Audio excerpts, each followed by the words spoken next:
शादी के बाद विदाई का समय था। नेहा अपनी मां से मिलने के बाद अपने पिता से लिपटकर रो रही थीं और वहां मौजूद सभी लोगों की भी आंखों में आंसू थे। उस समय नेहा ने घूंघट निकाला हुआ था और अब उसका विदा होकर ससुराल जाने का समय हो गया था।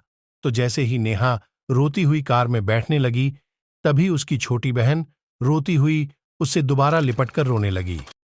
तभी गाड़ी के पास खड़े नेहा के पति अविनाश से उसका दोस्त दिनेश कहता है, अरे यार अविनाश, यहां से घर पहुंचते ही सबसे पहले होटल अमृतबाग पहुंचकर एक बढ़िया सा खाना खाएंगे, क्योंकि यहां तेरे ससुराल में तो एकदम घटिया खाना था। ऐसा खाना तो हमारे यहां कुत्तों को भी नहीं खिलाते। तभी साथ ही खड़े अविनाश के छोटे भाई ने भी कहा, हाँ यार, यहां का खाना तो एकदम बकवास था और रसमलाई में तो रस ही नहीं था। ये कहते हुए वो तीनों ही जोर जोर से हंस रहे थे। तभी नेहा के पति अविनाश ने भी अपने ससुराल वालों की मजाक उड़ाते हुए कहा कि हाँ यार, मैंने भी मजबूरी में ही यहां का खाना खा लिया, वरना मैं तो ऐसे खाने को तो हाथ भी नहीं लगाता। और अब पक्का हम तीनों घर पहुंचते ही होटल अमृतबाग का खाना खाएंगे। अपने पति के मुंह से ऐसी ऐसी बातें सुनकर नेहा कार में बैठती बैठती रुक गई और उसने गुस्से में सबके सामने अपना घूंघट हटाते हुए कार के दरवाजे को जोर से बंद किया और आंखों में आंसू लिए नेहा अपने पिताजी के पास चली गई और उनका हाथ पकड़कर उनसे ये कहा कि पिताजी, मैं ससुराल नहीं जाऊंगी, मुझे ये रिश्ता बिल्कुल मंजूर नहीं है।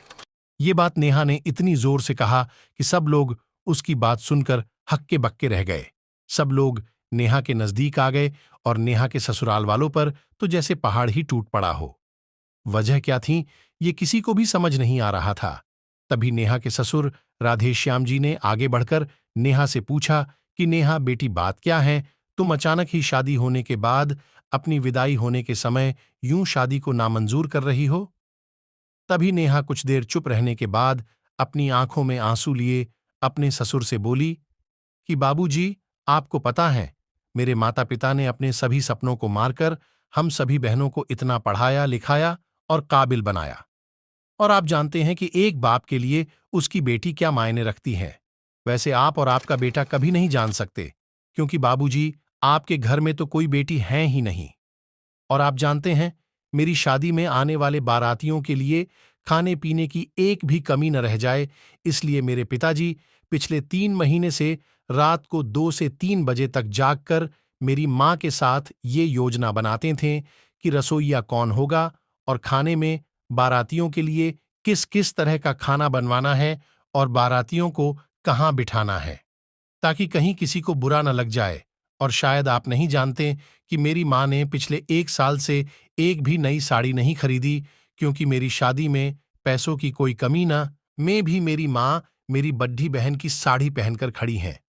और ये तो कुछ भी नहीं, मेरे पिताजी भी 150 रुपए की इस शर्ट के नीचे कई छेद वाली बनियान पहनकर खड़े हैं, और ये सब सिर्फ इसलिए ताकि मेरी शादी में कोई कमी न रह जाए। लेकिन इतनी मेहनत करने के बावजूद भी आज इस शादी में आपके बेटे को रोटियां ठंडी लगी, उसके दोस्त को पनीर बकवास लगा और मेरे देवर जी को रसमलाई में तो रस ही नहीं मिला। और तो और मेरे पति अविनाश जी तो कह रहे थे कि वो तो ऐसे खाने को हाथ भी नहीं लागते, बस उन्होंने तो मजबूरी में ही ये खाना खा लिया। अगर सब कुछ इन्होंने मजबूरी में ही खाया है, तो इसकी क्या गारंटी है कि मुझसे शादी भी ये अपनी खुशी से ही कर रहे हैं। कल को अविनाश जी ये भी कह सकते हैं कि मुझसे भी इन्होंने मजबूरी में ही शादी की है। और नेहा रोते हुए अपने ससुर से ये भी कह रही थीं कि जिस माता पिता ने मेरी शादी में दिन देखा, न रात बस शादी की तैयारियों में लगे रहें, उन माता पिता पर आज आपके बेटे और उनके दोस्त यूं जोर जोर से हंस रहे हैं और उनकी इतनी बेइज्जती कर रहे हैं। क्या आपके घर में माता पिता की इतनी ही इज्जत होती है? तभी नेहा के ससुर ने कहा कि बेटी, इतनी छोटी सी बात पर तुम इतना नाराज हो गई। तो नेहा ने अपने ससुर की बात को काटते हुए कहा कि बाबूजी, ये छोटी सी बात नहीं है। अगर शादी के बाद मैं भी आपकी इज्जत न करूं तो आपको कैसा लगेगा? ये सुनतेन ही नेहा के ससुर ने शर्म के मारे अपनी आंखें नीची कर लीं।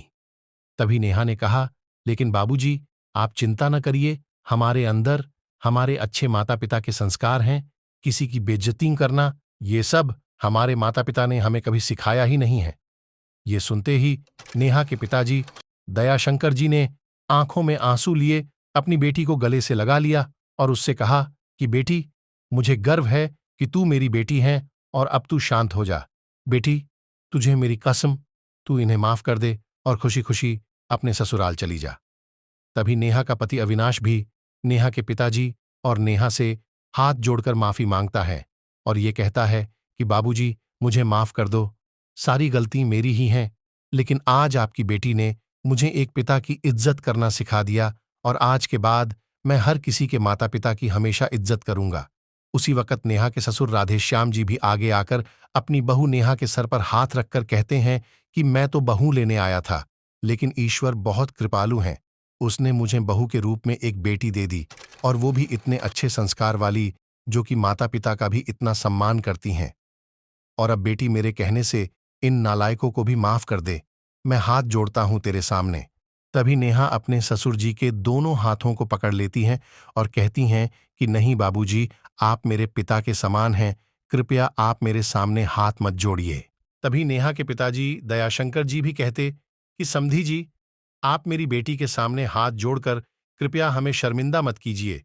मेरी तो आपसे बस इतनी ही प्रार्थना है कि मेरी बेटी को अपनी ही बेटी समझना और इससे कभी कोई गलती हो जाए तो इसे माफ कर देना।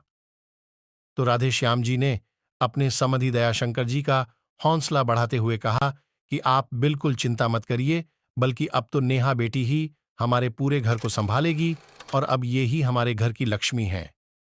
ये सुनकर नेहा के पिताजी बहुत खुश हो जाते हैं और अपनी बेटी को खुशी खुशी विदा कर देते हैं और नेहा अब राजी खुशी अपने ससुराल रवाना हो गई थीं और अपने पीछे छोड़ गई थीं आंसुओं से भीगी हुई अपनी माँ और पिताजी की आंखें और अपने पिता का वह आंगन, जिस आंगन में कल तक वह खूब हंसती खेलती थीं। आज से इस आंगन की चिड़ियां उड़ गई थीं किसी दूर प्रदेश में। तो दोस्तों, बेटी माँ बाप का अभिमान वह एक अनमोल धन होता है और दोस्तों, अपनी छाती पर पत्थर रखकर वो अपनी प्यारी बेटी और अपने जिगर के टुकड़े को उसकी शादी करके उसे विदा करता है। इसलिए दोस्तों, एक बाप अपनी बेटी की शादी करके वैसे ही उससे दूर हो जाता है और हमें उसका अपमान करके उन्हें और दुखी कभी भी नहीं करना चाहिए। आपको ये कहानी कैसी लगी, नीचे कमेंट करके हमें जरूर बताइएगा। अगर आपको ये कहानी पसंद आई हो तो अपने दोस्तों के साथ जरूर शेयर करें और ऐसी ही प्यारी कहानियां सुनने के लिए हमारे YouTube चैनल से जुड़िए। धन्यवाद।